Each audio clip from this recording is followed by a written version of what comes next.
Sheila Timothy, produser dari Life Like Pictures untuk film Pintu Terlarang,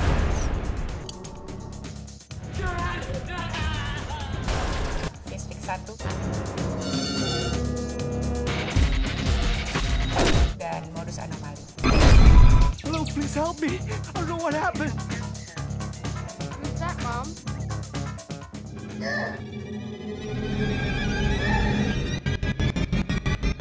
Dalam episode kali ini kita akan membahas peran produser dalam promosi dan distribusi sebuah film.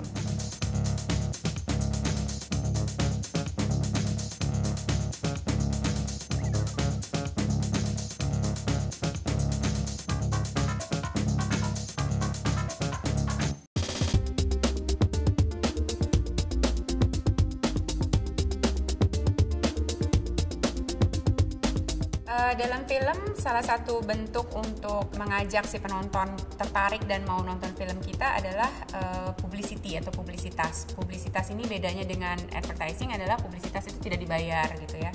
Kalau advertising itu kita keluar media buying dan kita memasang iklan kita di media-media tersebut. Kalau publicity itu lebih ke bagaimana hubungan kita dengan media sehingga kritik bisa mereview film kita. Tapi bisa juga dalam bentuk viral campaign.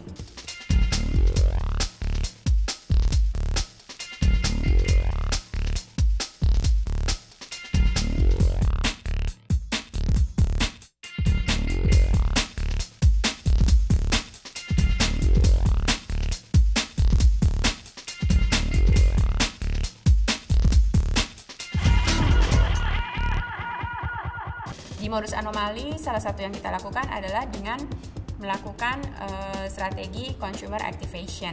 Bukan hanya sekedar meet and greet, yang kita lakukan adalah dengan melakukan workshop keliling ke university.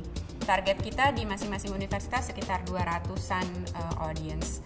Dengan word of mouth kita harapkan akan amplifying, makin banyak lagi orang yang tahu dan tergerak untuk mau nonton film ini. Dengan workshop kita berbagi teknik, berbagi passion, dan memperlihatkan kepada mereka bagaimana kita sungguh-sungguh dalam memproduksi suatu film. Mereka yang akan mempromosikan film kita ke teman-temannya dan ngajak mereka untuk menonton. Jadi amplifying effect itu yang kita cari.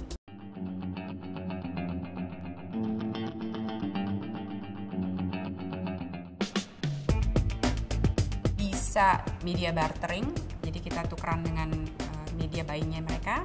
Tapi bisa juga sponsor taruh product placement, terus dia gitu dia kasih uang dalam bentuk cash. Tipe product placement juga ada dua macam. Ada brand atau produk yang dimasukkan ke dalam film, disisipkan ke dalam scene-scene.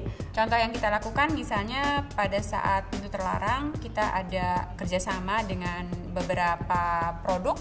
Ada produk rokok, ada produk provider telepon.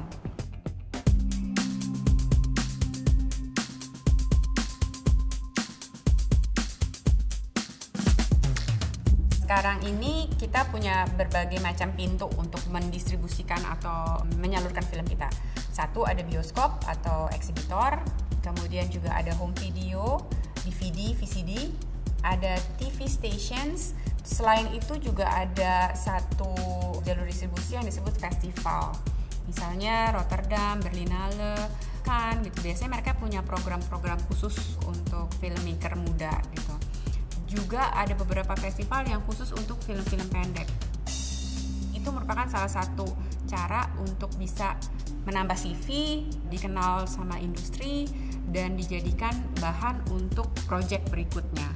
Atau juga untuk distribusi dari film yang diproduksi saat itu.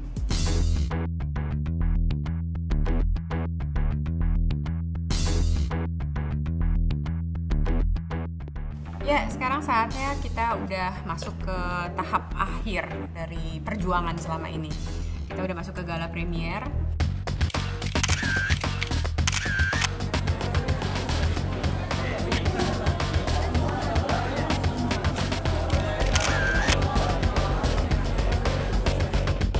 Malam ini kita mau premier film kita Modus Anomali. Terima kasih sudah datang. Ini film kita film kecil banget, syutingnya cuma 10 hari. Turunnya cuma berapa? 15. Pokoknya 8. Semoga suka. Itu aja. Yeay. Cuma yang perlu diketahui juga Gala premier ini bukan hanya sekedar party-party atau pesta-pesta aja gitu. Tapi sebagai produser, premier ini punya nilai marketing lagi, punya nilai ekonomi lagi. Karena di sini kita bisa mendapatkan paket-paket sponsor dengan kerjasama melalui si acara ini gitu. Dan premier ini juga jangan lupa merupakan salah satu bentuk publikasi dan punya nilai marketing dan promosi. Karena dari premier ini biasanya diliput oleh media massa, ditayangkan di TV, print, radio, dan lain sebagainya. Dan itu bisa membuat mengencourage si target audience kita dan menintrik mereka untuk mau nonton filmnya dan pergi ke bioskop. Kesimpulan dari episode kali ini adalah si produser ini yang punya soul dari film ini. Dia bersama si director dan writer yang mengerti soul dari film ini. Jadi si produser inilah yang harus membawa sponsor dan media partner itu supaya sejalan dengan tujuan dari film ini. Jadi sisi ekonomis yang dipikirkan dari promosi marketing dari suatu film tidak mengganggu nilai estetik dari si film tersebut. Jadi film tetap memberikan entertainment yang utuh kepada si penonton. Dan image dari film dan brand tersebut berjalan bersama-sama sesuai dengan tujuan. Demikian tadi pembahasan tentang peran produser dalam promosi dan distribusi sebuah film. Saya Lala Timothy, sampai jumpa di episode berikutnya hanya di Real Food.